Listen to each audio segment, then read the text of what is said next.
The globalists are digging our grave. We either dig a grave for their corrupt parasitic system, or they're going to shovel us into the grave they've dug. Get that through your heads, folks. You're under attack. The enemy's announced it and thinks you're too stupid to recognize it. We'll find out humans' potential. I believe in man.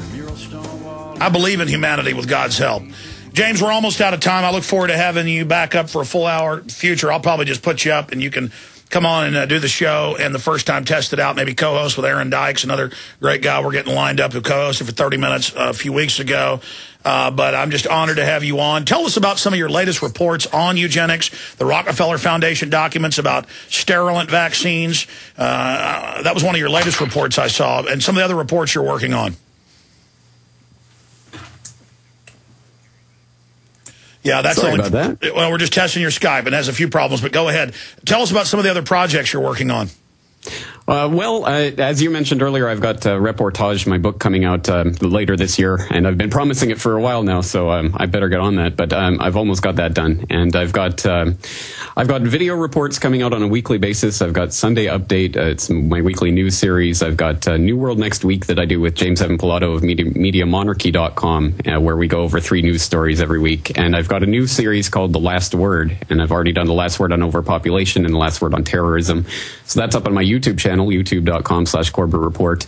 I'm doing interviews, podcast episodes, and articles. So it's all up on my website. But Alex, you'll be happy to hear your listeners have already managed to crash my website. So excellent. I hope people will keep trying over the next few days. But, yeah, well, that's a good problem to have. It might be I actually got through. Yeah. Well, hopefully you're a good guy and a great mind. Hopefully you can start doing this more and more and fund yourself with the book and do it full time. That's what I did, and that's how we build larger, more powerful operations to face the globalist. We've got to do that.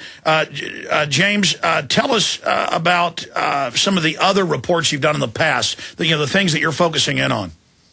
Well, for instance, on my podcast this week, I covered 30 ways you're being spied on, and it's just basically an audio documentary collecting some audio clips of all of the just craziness that's being employed to spy on the American people and people all around the globe, and from the blimps that the Utah State Police are using to the spy satellites that the American government is now admitting they are using against the American people, to the cell phone tracking, all of those incredible ways that we're now admittedly being tracked, traced, and controlled. And I tried to end it on a bit of a positive note with someone saying that the technology that's enslaving us is also the technology that will free us, and that we can use this technology against the system.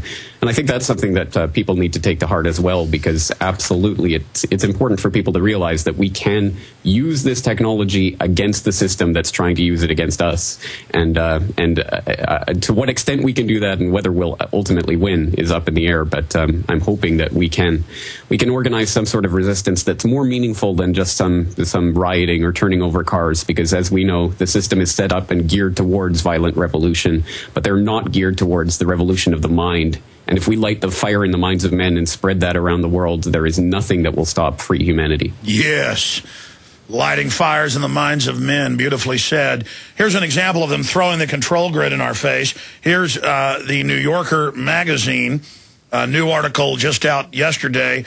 It's the headline is, talk about throwing it in our face, no big deal.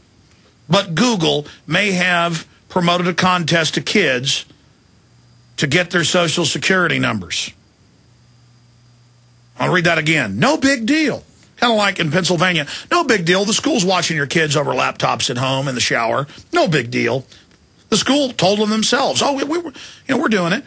No big deal, but Google may have promoted a contest to get kids' social security numbers, and then it just says, basically, it's no big deal to try to trick little kids to give them their social security numbers. I mean, is there no end to their evil, how they're just trying to normalize classical tyranny?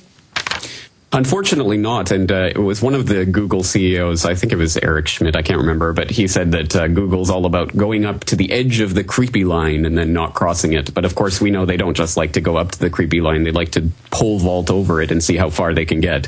And Google is absolutely just one of the most sick companies out there right now, with all of their Google latitude, so you can spy on your friends in real time and find out where they're going and all the other things. Yeah, they get you in on the evil. Classic ways to bathe people in the corruption. I mean, classic corruption model.